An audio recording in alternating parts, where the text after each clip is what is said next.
जंग महंगी पड़ी तो अमेरिका बैकफुट पर, डोनाल्ड ट्रंप को अरब देशों की याद। ईरान का पलटवार, स्ट्रेट ऑफ हॉर्मुज पर नया कानून, ग्लोबल ऑयल सप्लाई खतरे में। आइए बताते हैं आपको पूरी खबर।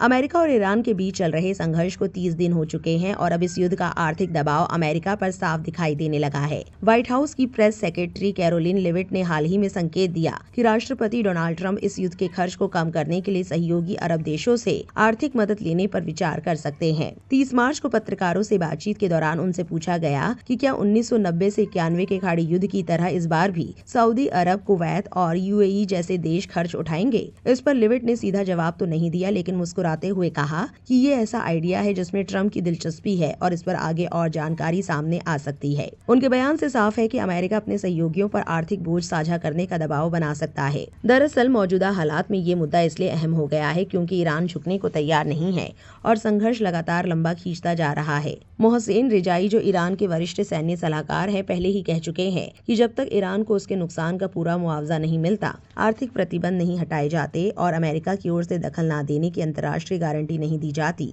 तब तक ये लड़ाई खत्म नहीं होगी। हालांकि अमेरिका की तरफ से एक अलग तस्वीर भी पेश की जा रही है। कैरोलिन लेविट ने दावा किया कि भले ही सार्वजनिक तौर पर ईरान सख्त बयान दे रहा हो, लेकिन पर्दे के पीछे मध्यस्थता के जरिए दोनों देशों के बीच बातचीत जारी है और वो काफी सकारात्मक दिशा में बढ़ रही है। उन्होंने ये भी कहा कि मौजूदा ईरानी नेतृत्व पहले के नेताओं की तुलना में ज्यादा व्यावहारिक नजर आ रहा है। साथ ही अमेरिका ने ये भी साफ कर दिया है कि अगर बातचीत असफल होती है तो उसके पास अन्य विकल्प मौजूद हैं। पेंटागन पहले ही राष्ट्रपति ट्रंप के लिए कई रणनीतिक विकल्प तैयार कर चुका है, जिनका इस्तेमाल जरूरत पड़ने पर किया जा सकता है। कुल मिलाकर एक तरफ युद्ध का बढ़ता खर्च अमेरिका को नए सहयोगियों की तलाश की ओर धकेल रहा है, तो दूसरी तरफ ईरान अपनी शर्तों पर अड़ा हुआ है। ऐसे में आने वाले समय में ये देखना अहम होगा कि क्या ये संघर्ष बातचीत से खत्म होता है या फिर और ज्यादा गहराता है।